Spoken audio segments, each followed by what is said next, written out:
Middletown community housing operating to receive funding through Middletown.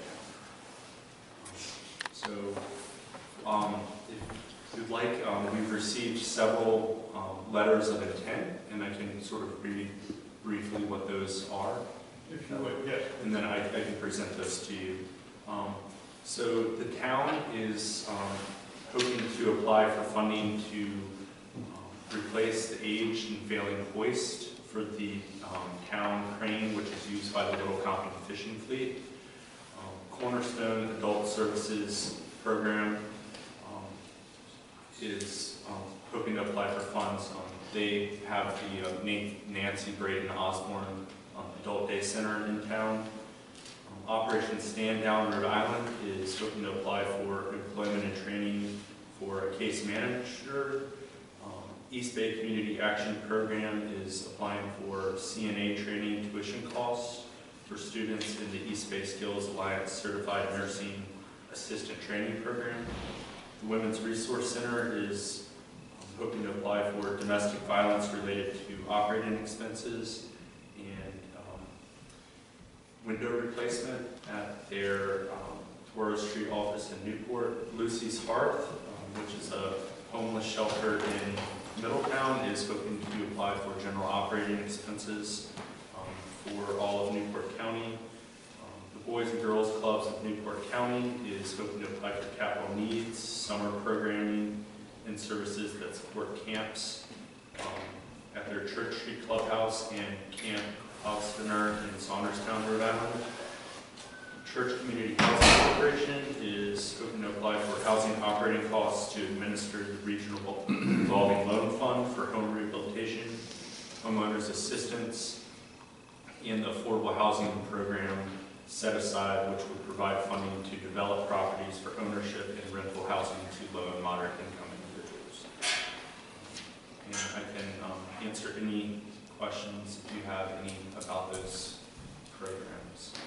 Will some of these be sponsored by a host community or whatever that term is, as it was last year? I believe so. I believe all of the operating expenses will are applying for that. So, does that appear in our application as a portion of that, or do we? That has been somewhat unclear and something that we haven't really liked, as opposed to what's previously done, where everybody who was applying for multiple communities did it through individual communities and not through the lead community, which is why I mentioned that several of what the town supported last year actually were funded, just not through in your name, correct? Yeah. So you think that remains a policy kind of in? Yes, that is what we've been instructed to try and do. Okay. But it's up to the town whether or not to ultimately do that. So we might seek on behalf of East Bay Community Action to apply for some amount. We might be told, no, that'll be folded into the Middletown. correct. I think if you did do that individually and the activity was funded, they would still lump it together in the lead community. Other questions? Susan, would you like to say anything with respect to our application? Good evening, Councilor. Susan Skank, Chief Operating Officer at East Bay Community Action Program. First of all, thank you for your support in previous community development block grant applications. Our request this year will be for one program. It will be in the amount of $2,500. We will be, I don't know how it will end up, but we'll be making that request equally of the 6 cities and towns in Newport County. And it will be to support our East Bay Skills Alliance program, and in particular our Certified Nursing Assistant Training Program, which will be coming up to train 15 students. Any Rhode Island resident is eligible to participate in that program, so Little Compton residents are, of course. And this has been a very successful program for us. Ideally, you're always training for jobs that do exist, and the CNA is still the backbone of our healthcare industry, and the jobs are definitely there for CNAs.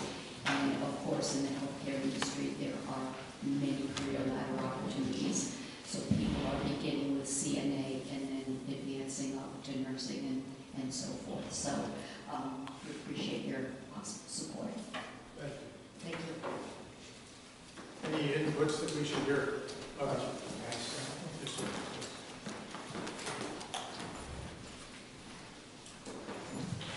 My name is David McCurdy. I'm the Development Director for the Women's Resource Center. And first off, I want to thank you for your continued support. And just to let you know, we're applying for funds, or we're searching out funds to assist with the restoration of the windows in our facility, and also for program services. And it's very important to us that we get this money. It helps us keep operating throughout the community. And I'm here if you have any questions. Thank you. Thank you very much. Any members of the public that wish us to be aware of something that we should be supporting or we might not otherwise know? All right then, hearing none, is there a motion to close the hearing? Motion made and seconded. Further discussion on that? All in favor? Aye. The motion that is carries to close the public hearing with the information. Yeah, thank you for that. And we'll look forward to a second hearing in about a month's time, where we will set the actual final application. Thank you very much. Thanks. The next item of business is approval of the minutes of our meeting of last week, March 31st. Second. Discussion on that. All in favor? Aye. By way of announcements, A1 Roofing and Construction of Newport has teamed with a national program entitled, this appears to be borrowed metaphors, No Roof Left Behind. The No Roof Left Behind program provides free roofs to local residents selected by the community at large. A1 has asked the council to spread the news about this giveaway program to a deserving community family in need. Basically, nominations can be made on,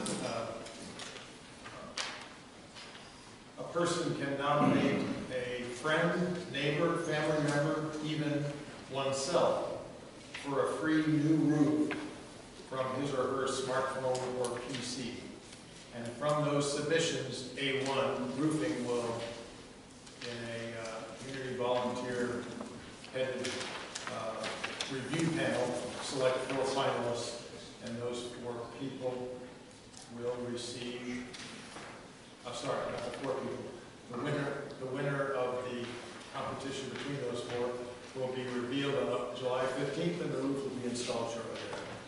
So, if you're aware of somebody in this community that you know that needs that, and perhaps is not able to do so himself or herself, if you would, you can ask me or the clerk or anybody else about how to make this happen, and we can steer you in that direction. We can certainly encourage that. Can we make sure the Director of Social Services is just in his copy of We this? can. Thank you. Yeah. All right. Thanks. Department head reports. That is the maintenance department. Motion to place the maintenance department on file. Second. Discussion. All in favor? Aye. Police department. Same motion. Second. And chief. No comments. All in favor? Aye. And that is the building official for the months of February and March. Same comment. Second. Discussion. All in favor? Aye. All right. Our first item of new business is a request from the community center to use 32 Commons, first floor, during the week of April 18th for the senior meal luncheon. They're undergoing full refinishing in the community center. As long as there's no conflict, so I'll move to the grant. Motion made and seconded to grant the request. All in favor? Aye.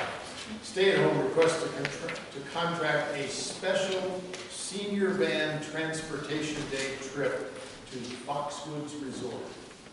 We have asked that the stay-at-home van operating team keep us advised of things that they are expanding to. This is one of the things they would like to do based upon senior interest in such a trip. I don't have a problem with it. As long as our insurance covers us to take it that far, I don't see a problem with it. If they have an interest in seeing someone go, why not? That's a motion made and seconded. If you want me to answer the question of why not, I'll do that, but It's okay. And just before we vote, just a quick note, I noticed when I was picking up my mother-in-law the other day, there's a piece of trim that had popped off over the door. I don't know, if it's, Billy's not here, is it? No. so I'm trying to get over there, just so I know. And I think it's No, Tom, I think it's a defect in the product, not somebody did something. okay. It's a weather stripping seal over the doors that open in the back to the access to the lift. It just started peeling off and looked like it bent back in the wind. So I don't know what kind of warranty we got on it or. Yeah, I'll check it out. all right. Thank you. That's it. The motion is made and seconded to concur in the contracting of a special trip to Foxwoods Resort for the seniors. All in favor? Aye. Discussion of House Bill 7985, an act relating to cities and towns, low and moderate income housing. This bill, which is in committee, is my understanding at the moment, House Finance Committee, would do the following. It would say to any city and town, were it approved with the language that it has, any city and town deficient in any number of affordable housing units would either be taxed, I'll call it, for those units, a number of $2,000 per unit that city or town was short of its affordable housing goal. Put it in perspective, the affordable housing goal statewide, established by the state legislature, is that every city and town in Rhode Island, 10% of its year-round housing stock should be affordable. For us, with approximately 1,500 year-round houses, that means approximately 150 of our houses need to be affordable. For an entity to be an affordable house, it must A, have a subsidy that makes it eligible, B, be rented or sold at a threshold value that is a certain percentage of income, and C, the most difficult for us, it's a 30-year commitment of that property to that process. We have argued informally that we have lots of people who are in affordable housing who would not otherwise be able to afford their houses because they've inherited them and lived there until many of them are elderly and until they die. And once they die, there's no intention that that house remain that way.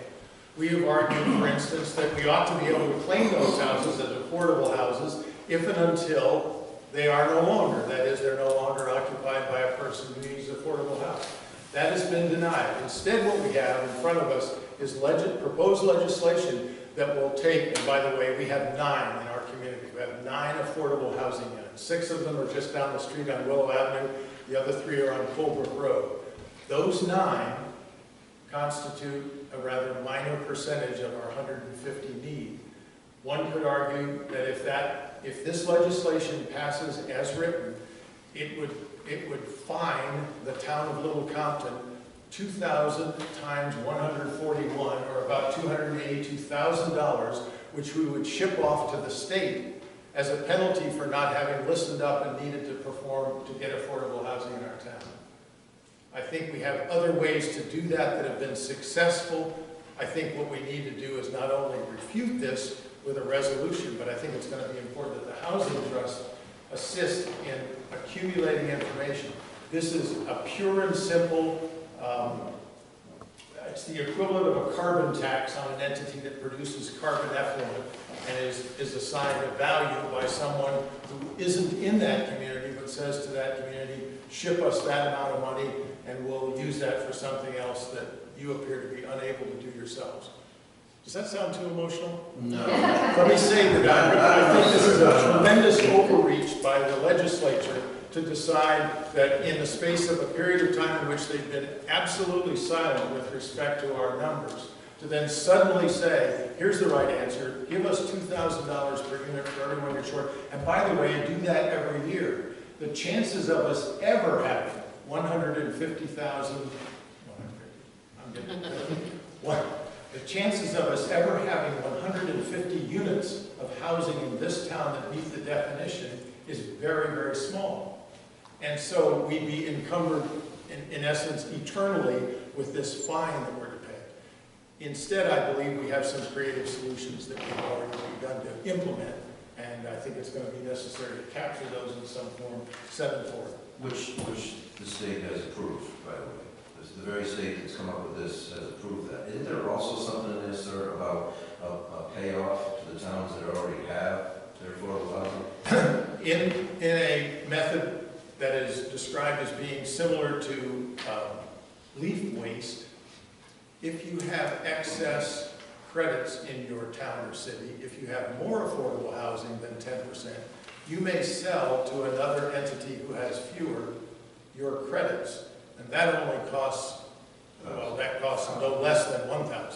It could cost whatever the granting community were to charge. But yeah, it's just, it's not so much, well, it is the money, because that constitutes approximately the same amount that we spend every year on our pension plan, which, by the way, we're one of the few communities that funds its pension plan to a 90% level. So it would be taking from us an amount of money that we would use for something that is focused on what our needs are, and instead simply count it as a fund. Isn't that also about the amount of money the school department gets from the state? Isn't it ballpark or close to the same? It's about half of what the school department gets, about 400,000. It's about 200,000. Yeah. So this one needs urgent, precise, and focused response. So I need to get specific data from the Housing Trust as to where we're going. One of the realities of our rules are, if a person develops a piece of property in town and develops 5 units, one of those 5 units has to be affordable. Well, if you can recall, the last time we had a 5-unit development was on Long Highway in 2002. And that was before we implemented this. The one before that was probably Friendship Farm. The one before that was probably Oak Forest. We don't have those kinds of developments that enable us to say to a developer, good, since you're putting in 10 units of housing, 2 of them need to be affordable. That's the method by which most cities and towns are able to make this progress. Yes, sir. Not that I recommend this as a response to them, but what would be the ramifications of telling them to stick it? Increase would be appropriate for the council exception. it could be And I think Louis Palmer could probably do that for us. on the basis of Would we're different. I mean, on the basis that it violates the laws of physics practically for us. given the new calculations that would come for that exception. Yeah, I think that's where, I mean, what I think. I think the General Assembly regularly says, we don't care. Okay. Well, I hope you're right, because that's what I think we need to do, is to put together. 141 properties available. Well, 2 years. to use the Willow Avenue example, those were constructed out of, that was a new construction, those weren't converted properties. In fact, all 9 of ours are new construction. We also had to change our zoning in order to build that, right? Extend the commercial zone. That, in fact, was the subsidy that we granted. We moved the business zone north so as to encompass that section of property on Willow Avenue. Yeah. It's as with many things that we do those things much more slowly than others do.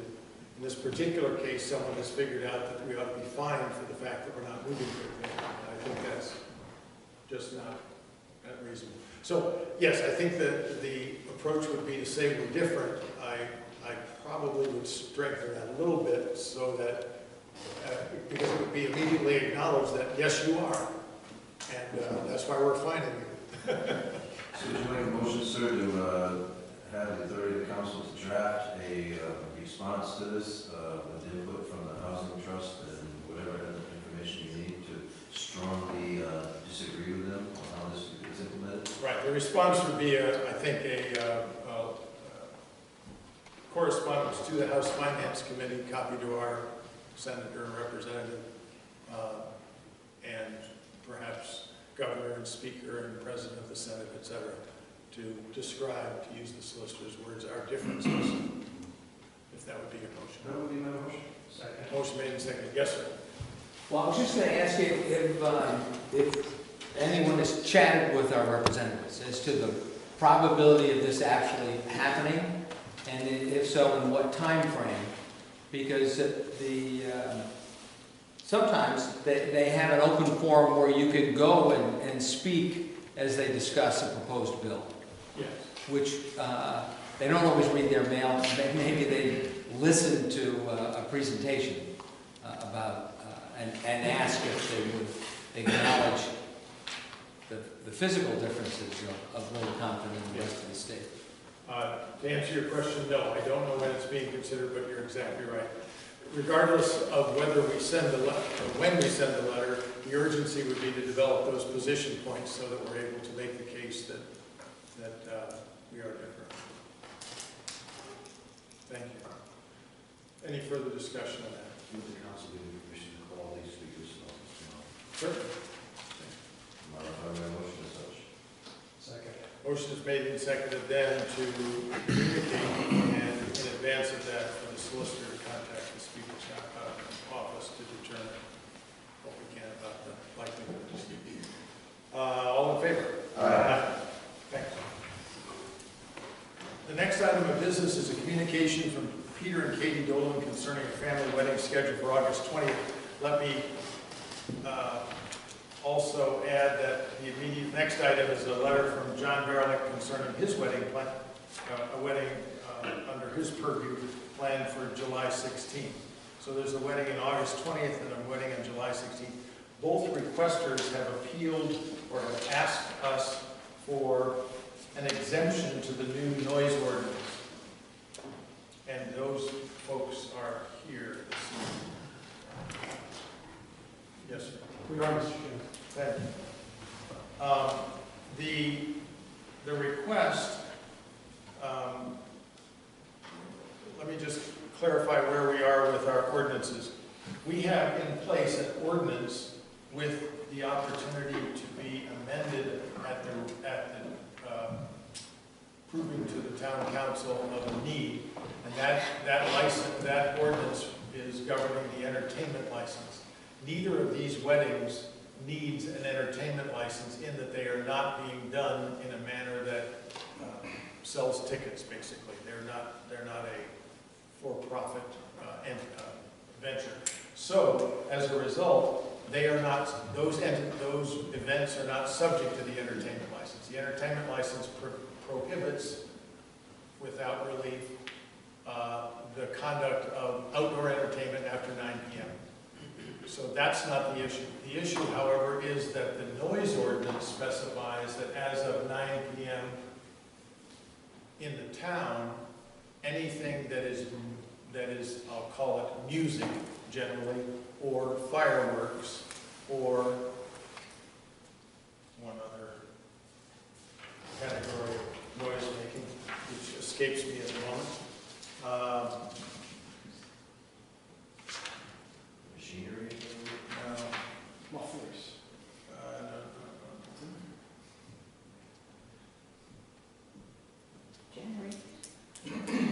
Yeah, it's not critical.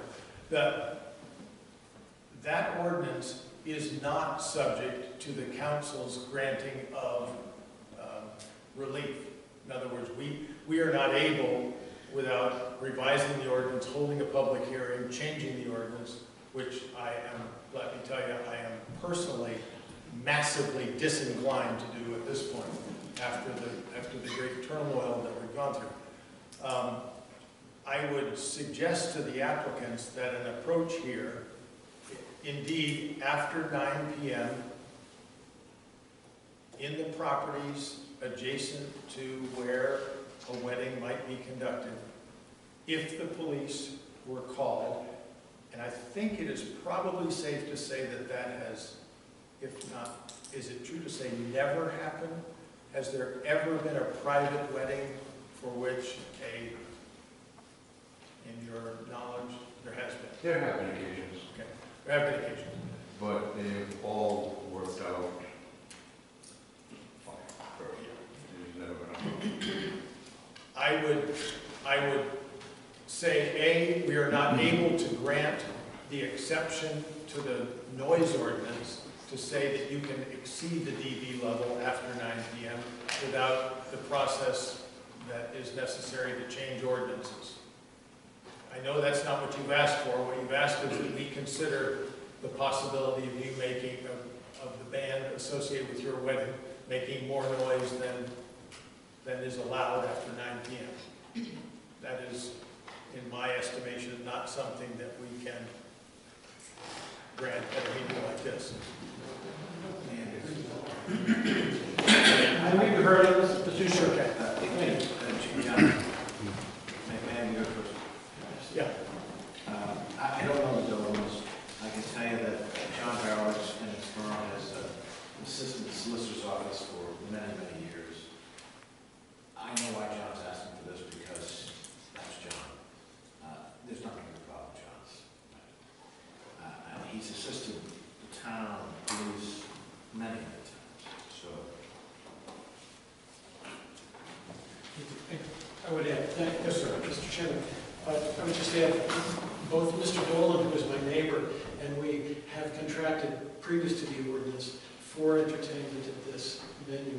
We've also secured the unanimous consent. We polled all the neighbors in the area, all 5 or 6 adjoining neighbors, and no one objects. Indeed, they're looking forward to their invitations. In the last 30 years that I've been a resident here, I've hosted a number of weddings on my property. My neighbors have as well. And having a wedding on your property in Compton is kind of a cherished perk down here. I think you would agree. So if there's any way of enabling this for my own wedding this coming summer, I would appreciate it. Does Mr. Chairman suggest that we go forward with the unlikely event that there will be enforcement? Maybe I shouldn't ask on the record, we probably pre-fine $100. Why would we pre-fine? Well, that's the second The offense. first offense is a warning, right? The second offense would be $100 fine. Nothing to warn about. I'll be duly warned. I mean,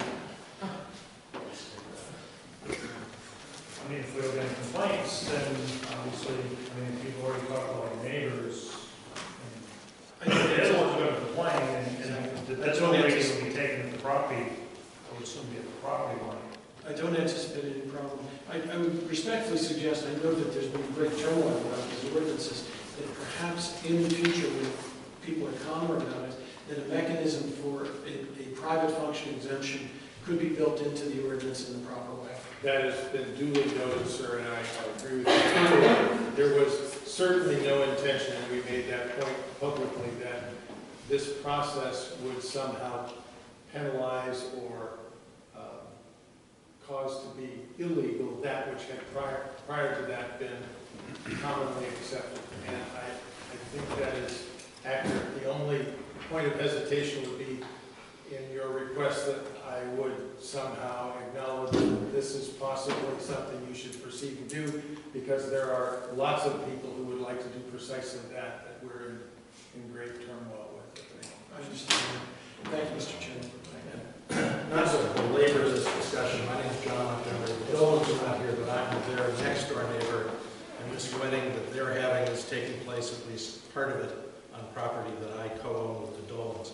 The real hardship here, John mentioned it, but is the contractual relationship with the band. And to the extent that there might be any enforcement, I hope that that will be taken into account, because they've got that band till 11 o'clock, and that's it. And it's very, very difficult to get these bands. It's not like you can roll them back and have them start at 4 o'clock. That's not possible. So I just wanted that note. Thank you.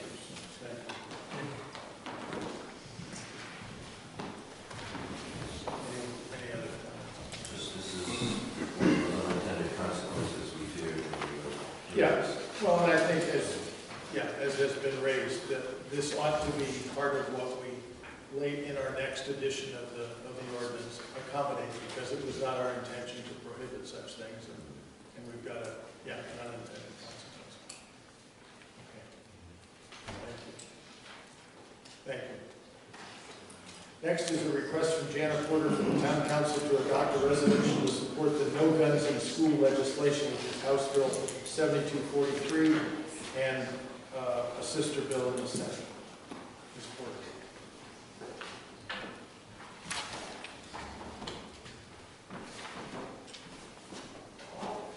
Thank you for having me here. I'm a resident of Little Compton. I love this town, and I want to thank you all for the incredible work you do. I watched the video of the last town council meeting. I couldn't believe you put that away in 12 and a half minutes. Amazing. I am a member of the Rhode Island Coalition Against Gun Violence. We are working very hard to pass a resolution on the state level in both the House and the Senate to keep concealed weapons out of schools. Currently, weapons are not allowed in schools, but there is an exception made for concealed weapons. We think this is a danger. The history of concealed weapons and their impact is that in the majority of instances when they are used, the people that are killed are victims. They are not offenders. So we are hoping that the council will consider the resolution before them. The school committee last night passed a resolution to prevent concealed weapons from being banned school. So this is the first year that the coalition has asked for town councils to weigh in. They are weighing in. I want you to know that the chief of police in Providence, who is also the, I don't know what his title is, but he's head of the state police organizations, has weighed in favor of this. He will be at our rally on April 28th, as is the director of safety for the state of Rhode Island. He will also be there speaking on behalf of this bill. So I submit it with great respect for what you do, and hope you will take it under advisement and sign it, so I can let people know in the State House that we have your support. Happy to entertain questions.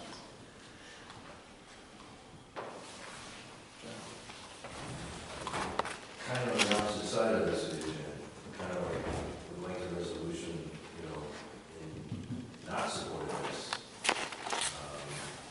We see way over 100 emails in, opposition to this bill. Where did you see those? I get them through my email. There's a lot of duplicates, a lot of, where different senators, but the same information. I don't know. I got the feeling that if a teacher is trained to carry concealed and he has his gun in his room and some nut comes in the house, he's got an ability to fight back. I know that goes both ways. I know people think one thing or the other, but I think the unknown of the guns being there is safer than it is not being there at all. Because if some Sandy Hook nut comes in and just starts firing, there's nobody to shoot back. Well, I would advocate for greater police presence in our schools than we have now, but not for teachers carrying guns. In fact, there have been 2 teachers wounded who were carrying guns in the last 2 weeks. Luckily, they wounded themselves because their weapons went off unintentionally. If this bill had said something about anybody who carries concealed has to have proper training to be able to carry in school and have to support it. But Well, that's a law in Rhode Island. It doesn't, it bans carrying, if you get a concealed permit, it bans you from going to school on school grounds.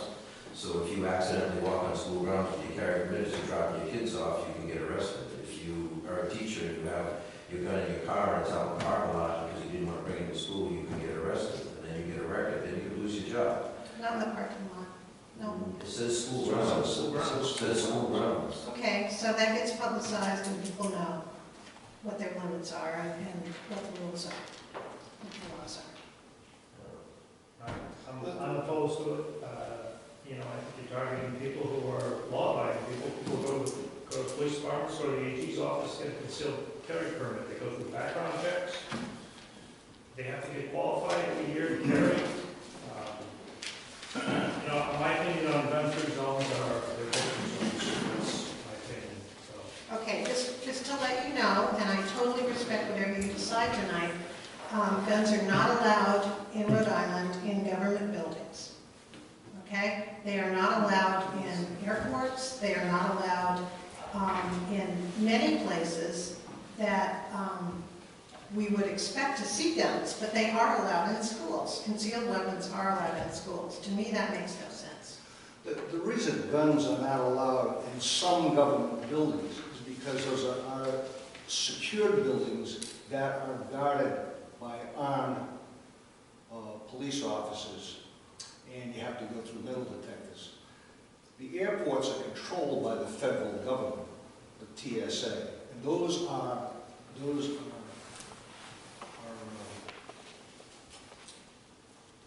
buildings that where you have to go through the metal detectors. And right. So that's why they don't allow.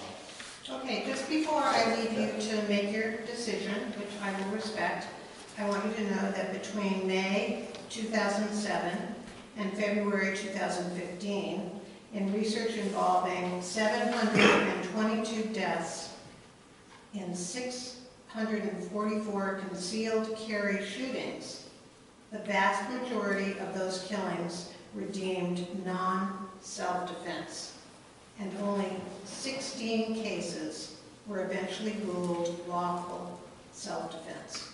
So as much as we would like to think that people packing guns in our schools will protect us, the chances of there being a horrific accident with those guns is huge. I respect you, I submit this to you, and let me know what you decide. Thank you. Can I?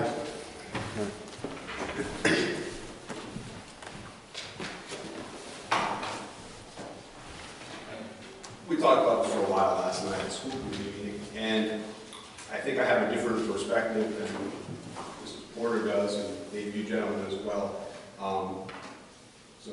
Just give me a second. I shoot multiple times a week. I think you guys hear me shooting. My daughter is one of the fastest pistol shooters in the country. And we train a lot. And we train with practical, it's called the United States Practical Shooting Association. And we've been doing it for years, so 4 or 5 years. And I don't think her ability or my ability to defend kids in the school is up to that level. And when you say, you have to train to get your concealed carry permit, you just have to shoot a target 30 times at 25 yards. It's not even the level of training that I do, and the level of training that I have is nothing compared to what the police have. I would much rather have our officers protecting the school than me, and that's my 2 cents. The big problem I have with the bill, personally, is it's not just school grounds, it's 500 feet from the school, which is pretty much this building as well. But I was assured today that I could, with my case locked in the trunk, at least be able to drive by the school without getting arrested. So I think you should support it. It's just, it's different. Thanks. Yes, let's go ahead. My name is Peter Fossil. I've been here before, not for this council meeting, but it's a circumstance. I'm a retired Marine combat officer, decorated, and I'm an expert in small arms. And in my experience, the most dangerous weapon around is a handgun. 3 of my Marines in my command in Vietnam shot themselves by accident with a .45. And that's the nature of these guns. They are dangerous not to somebody invading your room or your house, but they're dangerous to you and your children and anybody around you, because most of the and I don't have the statistics, but by and large, the mistakes made by people with a handgun cost somebody else their life, if not yourself, and they're just, the training required to know how to fire, how to handle a handgun in an emergency. Police know this, but even police who are highly trained, and Marines who are highly trained, sometimes take 3 or 4 or 5 attempts to shoot somebody in the moment of heightened distraction or whatever. And for a teacher to think that he or she can go in a locked desk or go in a locked car and get the handgun in time to stop somebody who's threatening their children is obscene. The gun has got to be locked. It's got to be double locked, because students have a way of getting into these things. If a gun is in the classroom locked on the teacher's desk, a student will find it. And by the time somebody comes in the classroom threatening that classroom, there's no way a teacher can get this thing out and with a calm mind do what you should do when you're highly trained, to use the front sight, to breathe deeply, to take your time and not shoot your students. That's what I'm afraid of. So in that situation, you're stating right there, you expect the police to run in the door and take care of the situation. When the 2 police officers we have here in town may be on a domestic disturbance in the atmosphere, how long will it take them to get here? And we have an agreement, I talked with the chief yesterday about this, is an agreement with Tiverton Police and the State Police. The response time from somewhere else, in town or out of town, is phenomenal. If you have a Sandy Hook type situation here, you're going to wait for the police to show up? How many victims would you have? The problem is not that when you have a Sandy Hook situation, that does not happen that often. It does happen. The problem is between Sandy Hooks. When you've got all these concealed weapons in a school, somebody's going to get shot, and it's not going to be somebody walking in a door with a grudge in their shoulder. That's the problem. That's the extreme situation that you're describing. Yes, it is. You know that from law enforcement. Right, but I mean, that's the law experience enforcement that you've had. and I know that we're not there all the time. And I'm sure the council knows that I am fully in support of both of these bills, along with the Rhode Island Police Chiefs Association. For the life of me, why anyone who is issued a permit to be allowed to carry a concealed weapon by a police chief in any city or town in Rhode Island or the Attorney General's office would go into the school in the first place, whether going in as a visitor, as a parent, especially in Little Compton. If you plan on going to the school to visit with a teacher, to visit with administration, and you have a permit to carry, why don't you just leave it at home and go do your business? That's my feeling. This is K through 8 here. It could be a person visiting for legitimate reason from Foster, Rhode Island, who has a permit to carry, who I don't know. None of my officers know. And if something, God forbid, does happen, and we come in, and that person's standing there with a gun in their hand, I don't need to say any more what's going to happen. And he may be the victim. You know? But as you described, that's the extreme scenario of, and again, we're a small community, a small police force. We've trained at the school for active shooters, and we pray that it never happens. those are my 2 cents and my feelings of support for those 2 bills. Yes.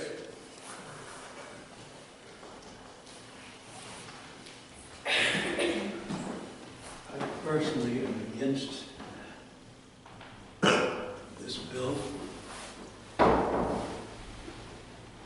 and I'll approach it from a different way than it's been approached.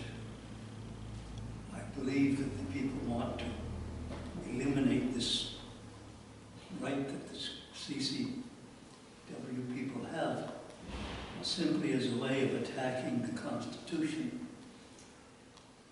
The Constitution, the Second Amendment, has proven to be a little bit difficult to erase, and I think that many people now trying the death by 1,000 cuts routine, and they're going before school committees and town councils. Most of the people on them are not gun users and knowledgeable about guns, and the CCW, CCPs, whatever they're called, the people who have these permits go through a lot of aggravation and cost and time and effort to get these permits. They are responsible citizens. They're not some jerk in the city who's a gang member who grabs a gun off someone and kills his neighbor. These are people who respect the law. These are people who go through all the processes. So I think that the other consideration that has been mentioned is that is this right to support, for officials of the town to support something that is, you know, an attack on the Constitution. There was a letter last week in the Secunda Times from a fellow in Westport that I thought it was a very nice letter. Apparently the guy is much more eloquent than I am. And he said, if I may read one or two sentences, in reaching for this illusion of safety, we face an even larger danger, that of giving up too many of our freedoms. The biggest threat to our collective well-being will never be random, unorganized individuals or terrorists, but rather an organized, oppressive group. That group sometimes might be the government, or it might be a group of people who have an agenda to promote. Thank you. Thank you. Oh, one more thing. I'm not accustomed to this sort of stuff. There are over 4,000 CCW permit holders in the state of Rhode Island. No one in the state of Rhode Island in 100 years, none of them, ever in 100 years, have ever committed an offense in a school, ever. There are 13 million CCW permit holders in the United States, and none of them have ever been accused of creating a problem in a school. One of the previous speakers mentioned that CCW permit holders have injured some people. I don't believe that was in the school. That was out on the streets of the street. Thank you.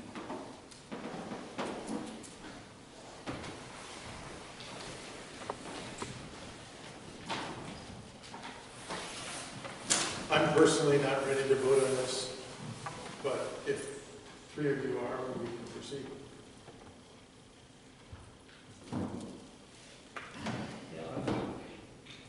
Just a question of what we want to vote for. I'll make a motion to file it. Place it on file. Place it on file. Second.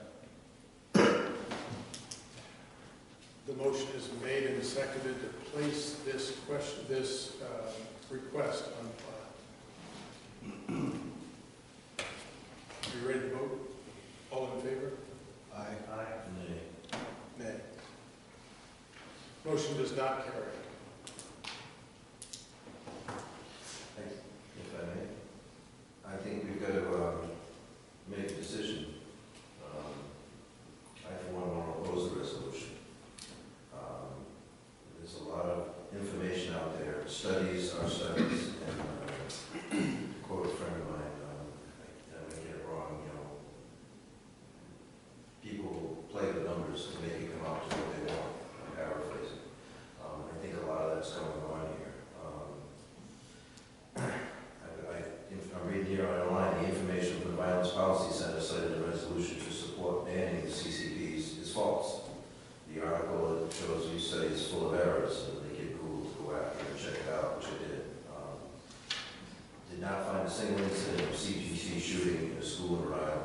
had CCPs since the 1920s, or the entire nation by contract. And it goes on and on and on to show that there isn't any issue. In all due respect to the people who want it and achieve. Many of the CCC permit holders are ex-military, retired law enforcement, and people with firearm experience. They're not, I mean, I don't have one. I'm not sitting advocating because I have one and I want to defend it. I don't see the correlation between the school becoming less safe because someone's allowed to carry concealed on school property. I see the possibility of things happening where some guy who has his concealed carry walks on the school grounds just because he carries it all the time. A retired law enforcement guy always carries his weapon, and he walks on school grounds to pick up his kid after school, and he ends up getting arrested because he carried a gun.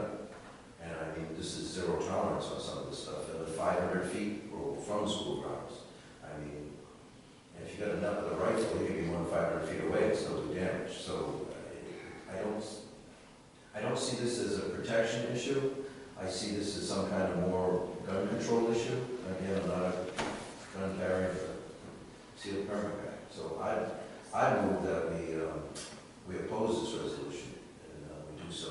We submit it to the legislature. I'll second that motion. The motion is made and seconded to oppose House Bill 7985. By way of amplifying what I'm saying is, I haven't had time to look at this situation sufficiently to pursue the sorts of things that you've alleged. I don't know what the facts are. That's why I'm not ready to make a decision. Well, how about I'll this? stand the motion. You want to keep it standing, or do you want me to pull my motion back? No, I'm only telling you what my position is, why I'm reluctant to vote tonight, that's all. But I will, this is not a one-man show, this is mostly a five-man, in this particular case, four. Gary's voice is for me.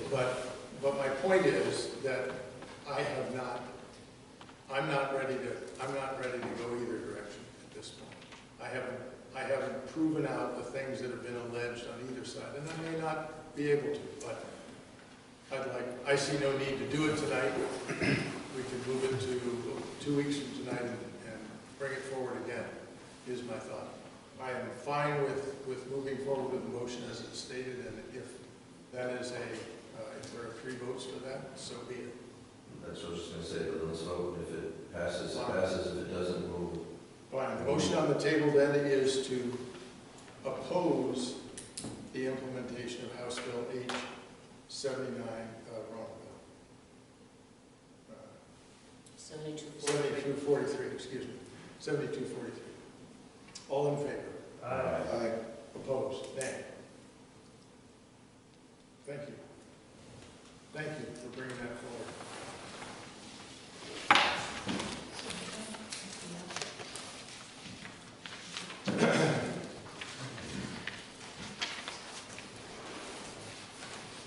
We received a request from the Community Housing Resource Board Housing Hotline for the town to proclaim April as Fair Housing Month in Middle Compton.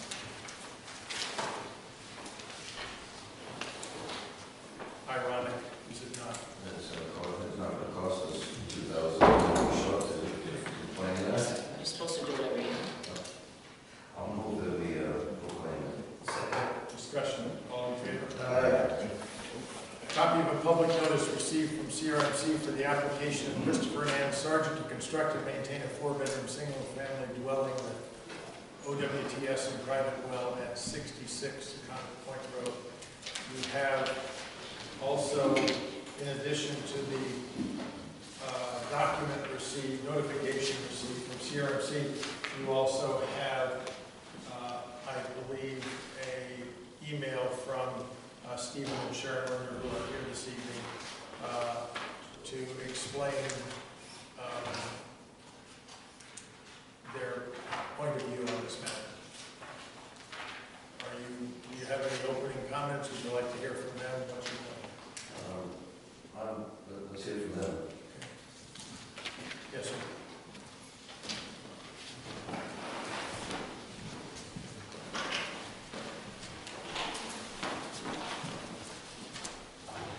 Councilman, my name is Stephen Linder. Not only abutting to the property, but I'm a member of a group that's been established called the Group to Save Long Pond, that for the past 6 or 7 years has worked towards getting the phragmites taken out of that pond. In doing that, the water level has raised substantially. This house, if permitted, and although there's nothing there, would lie in a floodplain for that pond. And that's one of the questions that I had. Does this town have an opinion or a position on new construction in the floodplains? And that's one of the things that we were looking at, because the plans that came along with this application of CRMC, plans that are in 2006, the first time that this particular property was sought to be developed, have a house put on, it was withdrawn. The second time, I think it was in 2008, same plans, with CRMC said no, and before any final decision was made, because they had been told that they could build a smaller property and change the location of some of the septic system in the well, they again withdrew their plan. This is the same plan that they had twice before and withdrew.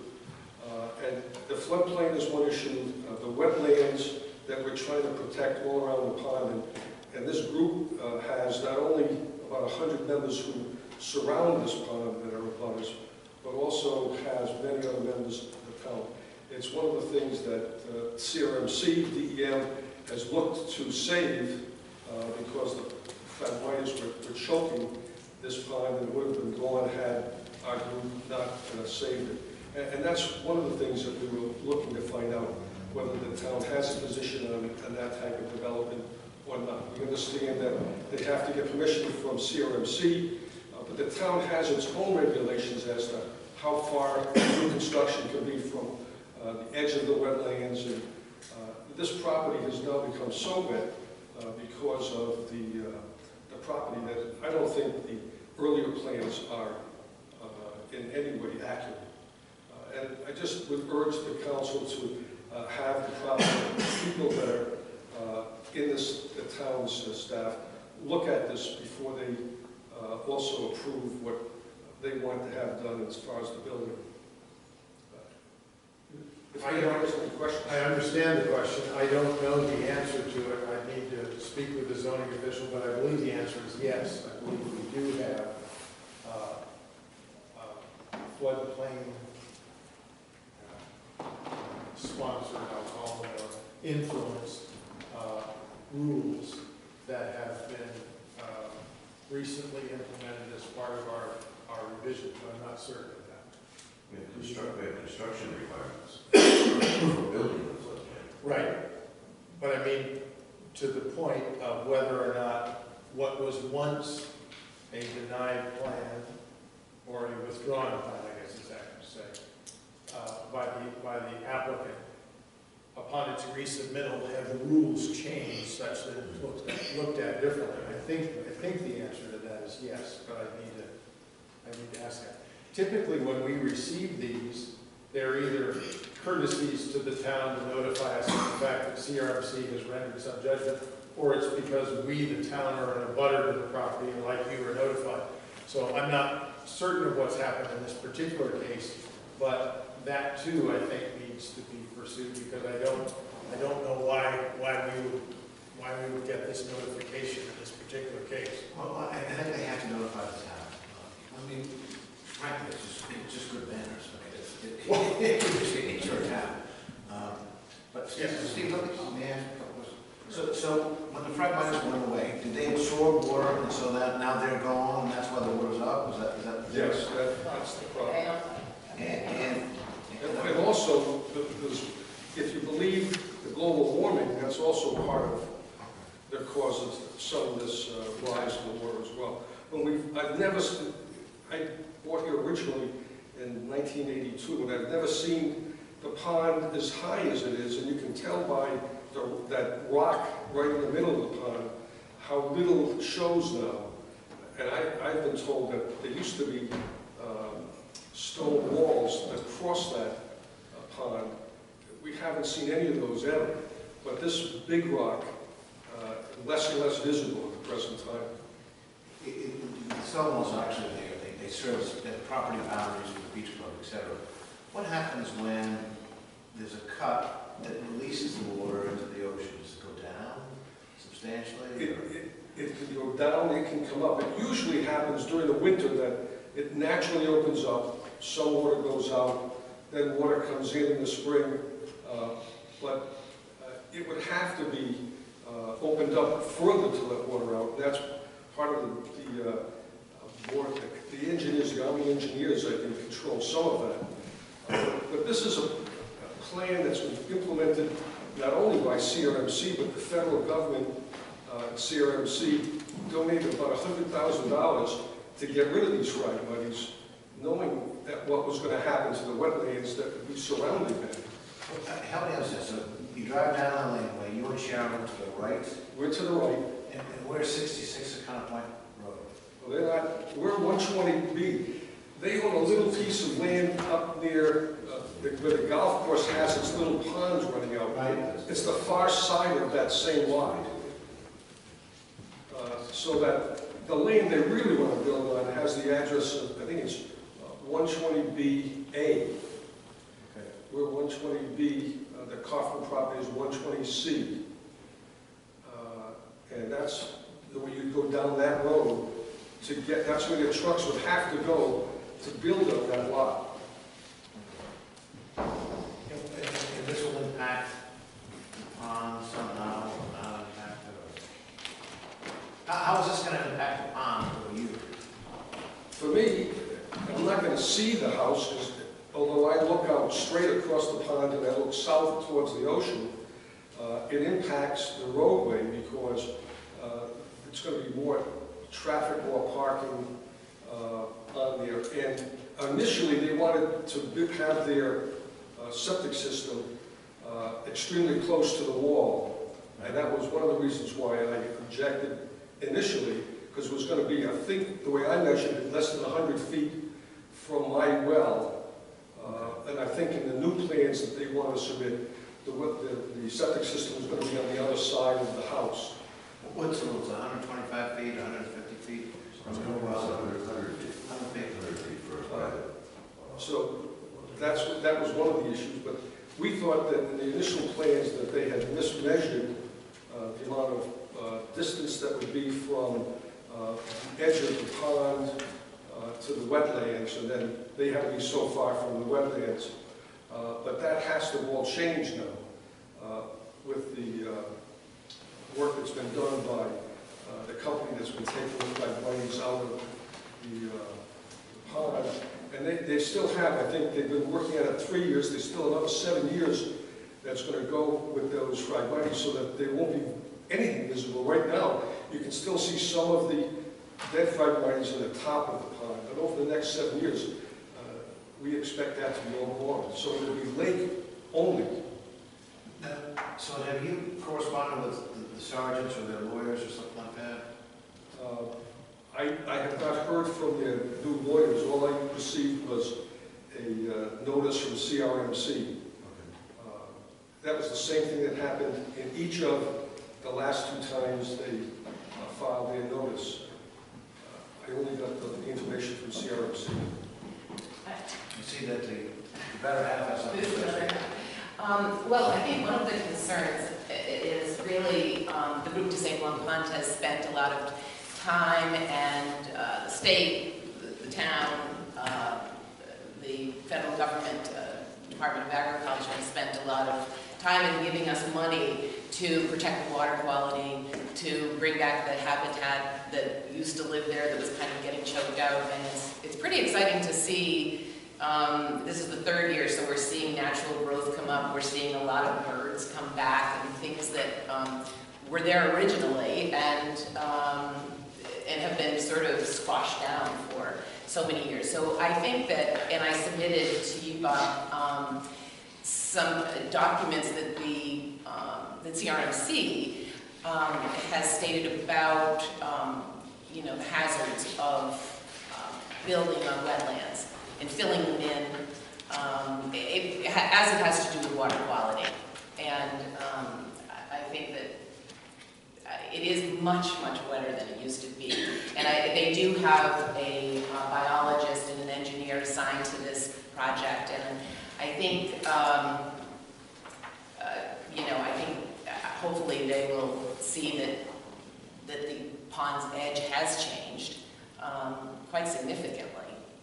I mean, we can see it from our side. I'm sure it's the same. And I also supplied you with, I guess, the federal maps on the floodplain areas. And they're really, most of their land is in a, I don't know the different designations, but it's the most restricted floodplain. So, just... So, your request of us is that the council consider writing a letter to CRMC asking for an explanation of how this proposal aligns with the work that's been done in the past. Based on the information I gave you, the letter, things that CRMC has actually published, and some sense as to the request. I mean, I don't know what a lot of looks like. Is a lot of them now unbuildable? Is water levels affected? It's almost unbuildable except for this tiny area that he wants to build on. It was just surrounded 50 feet on all sides. It's not literally an island, but it's... Right, no, it's not. It's as close as an island as you can expect, but it's clearly a peninsula. Isn't CRMC the most regulatory authority on all this? I mean, we have our building codes. I know we have more of a setback for septic and stuff from wetlands than the state does. DEM. DEM, right, and that's, the 50 feet, we want 100 feet. Right. But that's... Yes, it was actually. I mean, first of all, they do send us these letters as courtesy. So Steve and Sharon have not asked us to say oppose it. No, How does this work out? Yeah, no. And it's a pretty fair question. Having worked on this in the 70s myself, in Warsaw Beach Club, so it's just frankly, quite interesting, the question. Right, and it has broader application, frankly, than simply the answer to this question, in the sense that it could have if the answer were exact. Yeah, I mean, it's kind of an interesting question. Well, the geography has changed, but also the technology for wastewater systems has changed. So, I mean, how do those mesh, I don't know. I don't know either. Right. I have no idea. I would be inclined to support our writing such a letter with such a question to CRMC, since they saw fit to send us this in the first place. It is not a request for either approval or denial. It's rather a request for information. I'm just recalling Mike Lewis, the head of the DOT, saying, "Well, why didn't you object to the chapter case?" Well, we could have gone all night without that one. No, it's good. But I think from a planning standpoint, Yes. You go to these seminars. One of the frustrating things about both DEM and CRMC is they educate you and want you to plan for the future.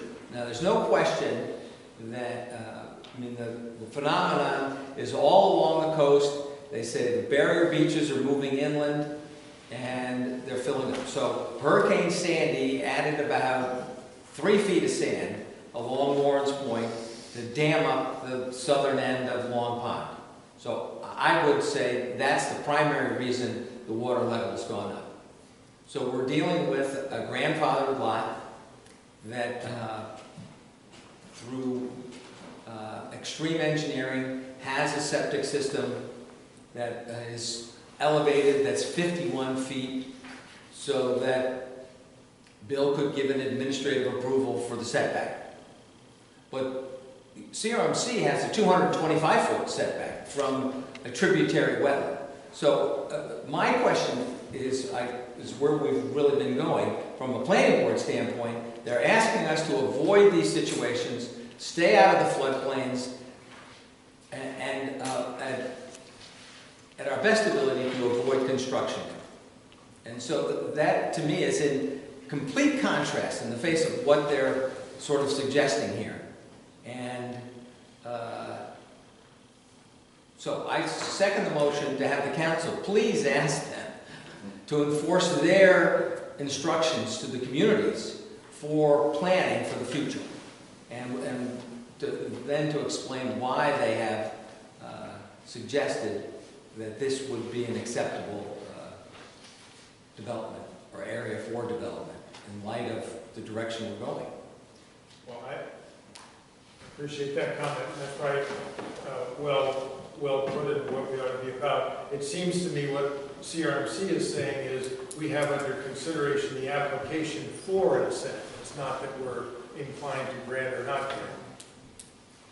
Would you agree? Or? Well, in the past, the way these letters go, right, that means if you want to object, you got to object now. Otherwise, you have to appeal for a CRMC hearing, which then gets more complicated.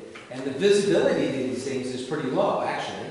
I mean, it just so happened that it ended up on your agenda, so there was some visibility to it. Planning board doesn't get any notice to that fact. So, well, we'll solve that.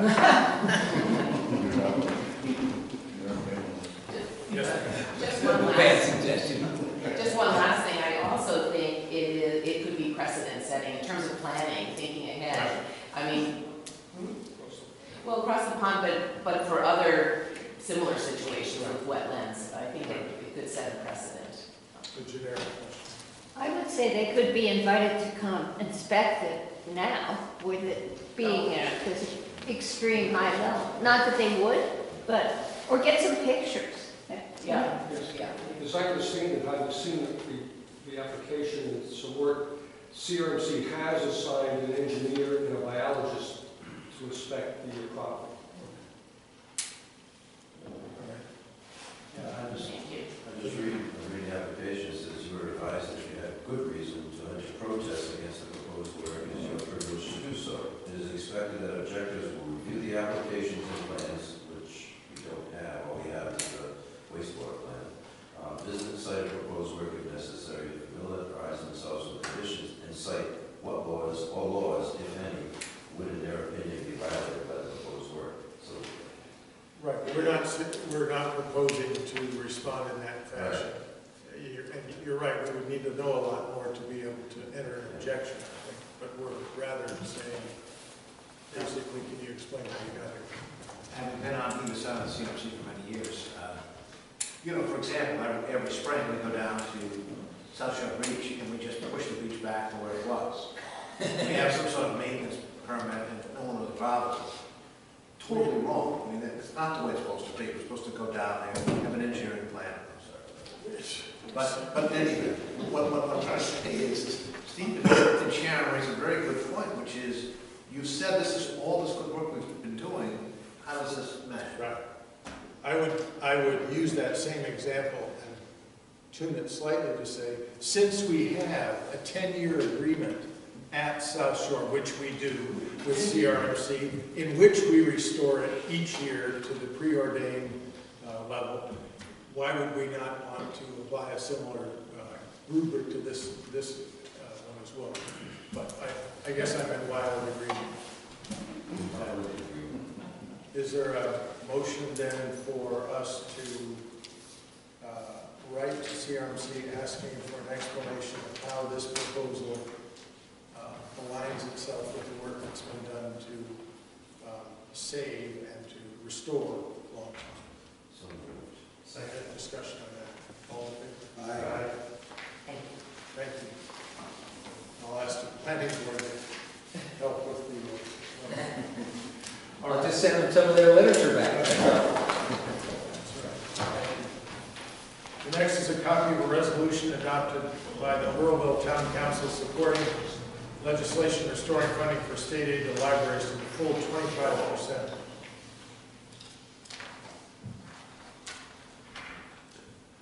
Just all libraries statewide? Right. There's been a new method of deciding on library funding. I'm not sure what,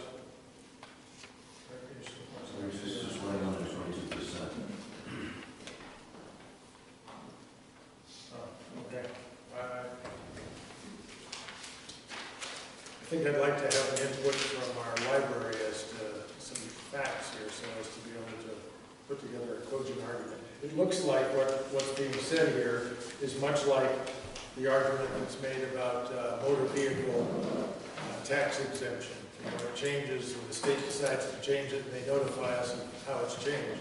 The fact that years ago there was some legislation that said they were going to take the whole thing on themselves, apparently is ignored, and they just go ahead and proceed to work with it. In this case, it appears that someone thinks, Burleville does anyway, that there was a legislative position that was set that said there's a minimum of 25% of the amount spent from local tax funds will be given in the form of a state grant.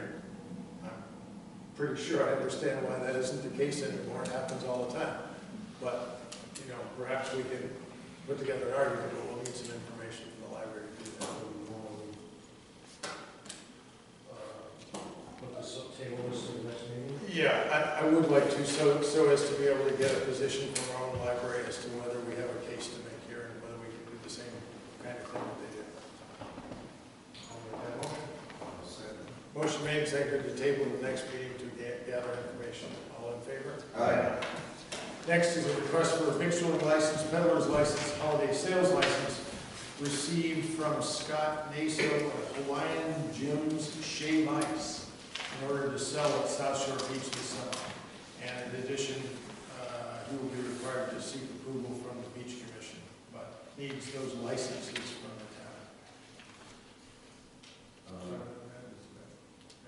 He's actually been before the Beach Commission already, and they've given him a conditional approval, so this is his process of trying to get the licenses. Okay. Thank you. He's already got state permits, he's got everything. Motion to approve. I'll second it. Any comment? All in favor? Aye.